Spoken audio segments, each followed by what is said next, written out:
Hello दोस्तों, आशा करता हूं कि आप लोग अच्छे होंगे और आप लोगों की तैयारी बढ़िया तरीके से चल रही होगी। यानी यूपी बीएड एंट्रेंस एग्जाम 2022 की तैयारी बेहतर तरीके से आप लोग कर रहे होंगे और अपने सब्जेक्ट को दिन प्रतिदिन मजबूत कर रहे होंगे। साथियों, आज का वीडियो आप सभी के लिए बहुत ही इंपॉर्टेंट होने वाला है, क्योंकि आज हम लोग जिन टॉपिक पर चर्चा करने वाले हैं यहाँ से आप सभी के एग्जाम में एक क्वेश्चन निश्चित रूप से देखने को मिलेंगे। आज का टॉपिक हमारा है राष्ट्रीय प्रतीक। यहाँ पर हमने 20 प्लस प्रश्नों को, लगभग 20-22 प्रश्नों को कवर किया है। यहाँ से आप सभी के एग्जाम में एक क्वेश्चन निश्चित रूप से देखने को मिलेंगे। इन प्रश्नों को आप लोग कहीं पर नोट कर लीजिएगा। उससे पहले अगर आपका कोई भी डाउट होता है कमेंट बॉक्स में जरूर लिखिएगा। अगर आप यूपी बीएड एंट्रेंस एग्जाम 2022 की तैयारी कर रहे हैं और 2022 में बीएड करने के लिए सोच रहे हैं तो इस चैनल से जरूर जुड़ें, निश्चित रूप से आप सभी को हेल्प मिलेगी। चलिए हम लोग वीडियो स्टार्ट करते हैं और अपना पहला क्वेश्चन देखते हैं। सबसे पहले आप लोग जवाब देने का प्रयास करिएगा, देखिएगा आप लोग कितने प्रश्नों को सही कर पाते हैं। उसके बाद जो है कौन सा विकल्प राइट होगा हम आप सभी को बताएंगे। ठीक, ये सारी बेसिक जानकारियां हैं, आप सभी को वैसे भी पता होनी चाहिए। तो यहां से आप सभी के एग्जाम में एक क्वेश्चन यानी 2 नंबर फिक्स होने वाले हैं इस वीडियो से। ठीक, पहला क्वेश्चन आप सभी से पूछा है, भारत के राष्ट्रीय ध्वज की लंबाई और चौड़ाई का अनुपात क्या होता है? 5:3, 3:2, 3:4, 2:3। बताने का प्रयास करिएगा। बहुत ही सिंपल सा क्वेश्चन है, भारत के राष्ट्रीय ध्वज की लंबाई और चौड़ाई का अनुपात।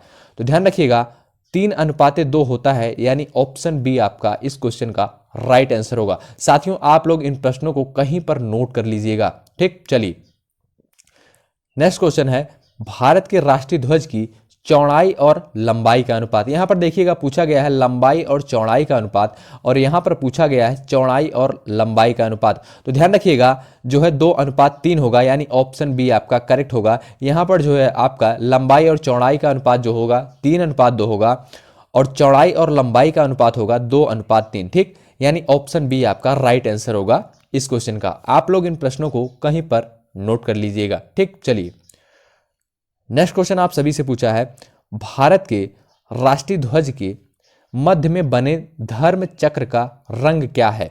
समुद्री नीला, गहरा नीला, काला, हरा।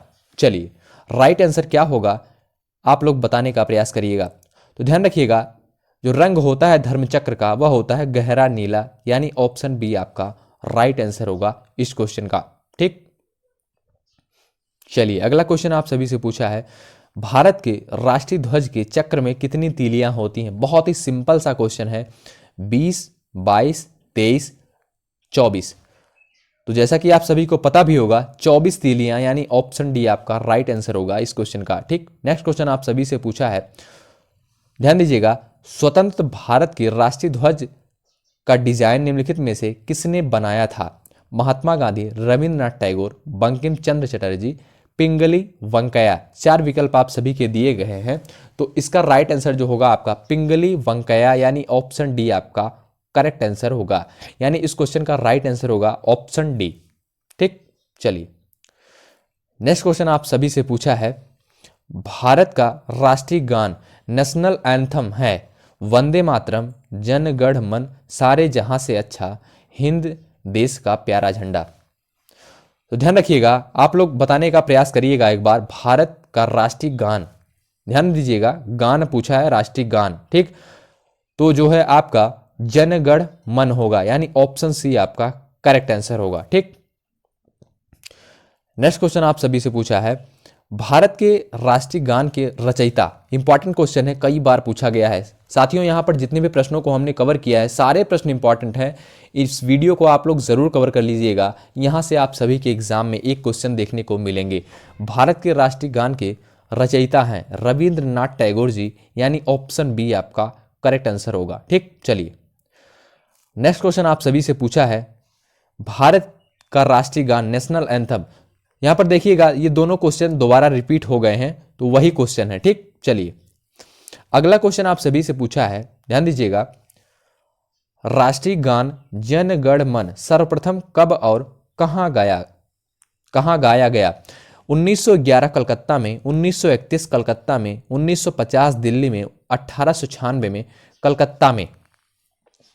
तो ध्यान रखिएगा राष्ट्रीय गान जन गण मन सर्वप्रथम जो है 1911 में कलकत्ता में गाया गया, यानी ऑप्शन ए आपका राइट आंसर होगा इस क्वेश्चन का। ठीक, चलिए नेक्स्ट क्वेश्चन आप सभी से पूछा है, भारत के राष्ट्रीय गान जन गण मन को संपूर्ण रूप में गाने में कितना समय लगता है? 50 सेकंड, 52 सेकंड, 55 सेकंड, 59 सेकंड। बहुत ही सिंपल सा क्वेश्चन है, लेकिन बहुत लोग गलत करते हैं, तो बताने का प्रयास करिएगा।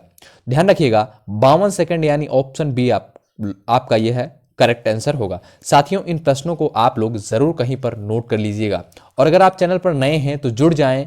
अगर आप चाहते हैं 2022 में बीएड करने के लिए सोच रहे हैं तो इस चैनल से जरूर जुड़ें, निश्चित रूप से आप सभी को हेल्प मिलेगी। फटाफट सब्सक्राइब कर लें। भारत का राष्ट्रीय गीत है, एक चीज का आप लोग ध्यान रखिएगा, राष्ट्रीय गान जन गण मन है और राष्ट्रीय गीत जो है आपका वंदे मातरम है, यानी ऑप्शन सी आपका राइट आंसर होगा। ठीक, थोड़ी सी भिन्नता है तो आप लोग ध्यान रखिएगा, राष्ट्रीय गान और राष्ट्रीय गीत में भिन्नता है, डिफरेंसेस हैं, तो आप लोग इन चीजों को ध्यान रखिएगा, कहीं पर नोट कर लीजिएगा। ठीक, चलिए भारत के राष्ट्रीय गीत के रचयिता, चलिए बताइए भारत के राष्ट्रीय गीत के रचयिता, तो ध्यान रखिएगा बंकिम चंद्र चटर्जी, यानी ऑप्शन बी आपका करेक्ट आंसर होगा। ठीक, राष्ट्रीय गान के रचयिता जो हैं आपके रविंद्रनाथ टैगोर जी हैं। ठीक, तो इन बात का आप लोग विशेष रूप से ध्यान रखिएगा। भारत के राष्ट्रीय गीत के गायन की अवधि, भारत के राष्ट्रीय गीत की गायन की अवधि जो होती है आपकी 52 सेकंड, यानी ऑप्शन ए आपका राइट आंसर होगा इस क्वेश्चन का। ठीक, चलिए नेक्स्ट क्वेश्चन आप सभी से पूछा है, भारत का राष्ट्रीय गीत वंदे मातरम, ध्यान दीजिएगा भारत का राष्ट्रीय गीत वंदे मातरम सर्वप्रथम कब गाया गया? बताने का प्रयास करिएगा। ध्यान रखिएगा 1896 ईस्वी में, यानी ऑप्शन बी आपका करेक्ट आंसर होगा इस क्वेश्चन का। नेक्स्ट क्वेश्चन आप सभी से पूछा है, भारत का राष्ट्रीय गीत वंदे मातरम, ध्यान दीजिएगा भारत का राष्ट्रीय गीत वंदे मातरम किस ग्रंथ से संकलित है? आनंद मठ, ऑप्शन डी आपका राइट आंसर होगा। ध्यान रखिएगा आनंद मठ से, यानी ऑप्शन डी आपका करेक्ट आंसर होगा। साथियों, इन प्रश्नों को आप लोग कहीं पर जरूर नोट कर लीजिएगा, अपने एग्जाम से पहले रिवाइज करके जाइएगा। ठीक, चलिए नेक्स्ट क्वेश्चन आप सभी से पूछा है, भारत का राज चिन्ह अशोक महान द्वारा सारनाथ में स्थापित सिंह स्तंभ से लिया गया है। इस राज चिन्ह के मूल स्तंभ में कितने सिंह हैं? 2, 3, 4, 5। राइट आंसर क्या होगा? जवाब दीजिएगा। ध्यान रखिएगा 4, यानी ऑप्शन सी आपका करेक्ट आंसर होगा। ठीक, नेक्स्ट क्वेश्चन आप सभी से पूछा है, भारत के राष्ट्रीय संवत के रूप में किस संवत को मान्यता प्रदान की गई है? विक्रमी संवत, कोल्लम संवत, ग्रेगोरियन संवत, शक संवत। ध्यान रखिएगा शक संवत, यानी ऑप्शन बी आपका करेक्ट आंसर होगा इस क्वेश्चन का। चलिए नेक्स्ट क्वेश्चन पूछा है, शक संवत पर आधारित राष्ट्रीय पंचांग प्रथम मास होता है? चैत्र, वैशाख, माघ, कार्तिक। ध्यान रखिएगा चैत्र, यानी ऑप्शन ए आपका करेक्ट आंसर होगा।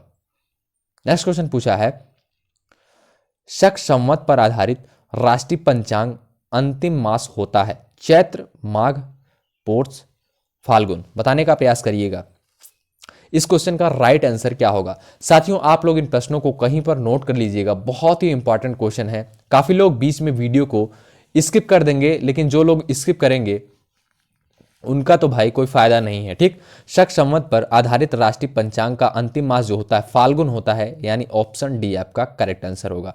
भारत का राष्ट्रीय पशु, भारत का राष्ट्रीय पशु चीता, तेंदुआ, बाघ, सिंह।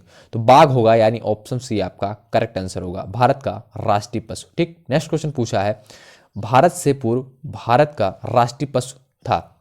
हिरण, नीलगाय, सिंह, गैंडा। ध्यान रखिएगा सिंह, यानी ऑप्शन सी आपका करेक्ट आंसर होगा। ठीक, चलिए नेक्स्ट क्वेश्चन पूछा है, भारत का राष्ट्रीय पक्षी, बहुत ही इंपॉर्टेंट क्वेश्चन है, भारत का राष्ट्रीय पक्षी मयूर, यानी ऑप्शन ए आपका करेक्ट आंसर होगा। ठीक, नेक्स्ट क्वेश्चन पूछा है आपका, भारत का राष्ट्रीय आदर्श वाक्य सत्यमेव जयते, यानी ऑप्शन ए आपका करेक्ट आंसर होगा। सत्यमेव जयते जो है भारत का राष्ट्रीय आदर्श वाक्य है, इस क्वेश्चन को भी ध्यान रखिएगा।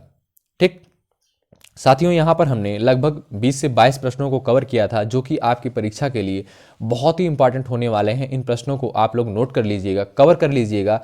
ठीक, बहुत ही इंपॉर्टेंट क्वेश्चन है। अगर और कोई भी डाउट होता है कमेंट बॉक्स में ज़रूर लिखिएगा। अगर आप 2022 में बीएड करने के लिए सोच रहे हैं तो इस चैनल से जुड़ सकते हैं, सब्सक्राइब कर सकते हैं, निश्चित रूप से आप सभी को हेल्प मिलेगी। ठीक, बहुत बहुत शुक्रिया अंत तक बने रहने के लिए। जय हिंद, जय भारत।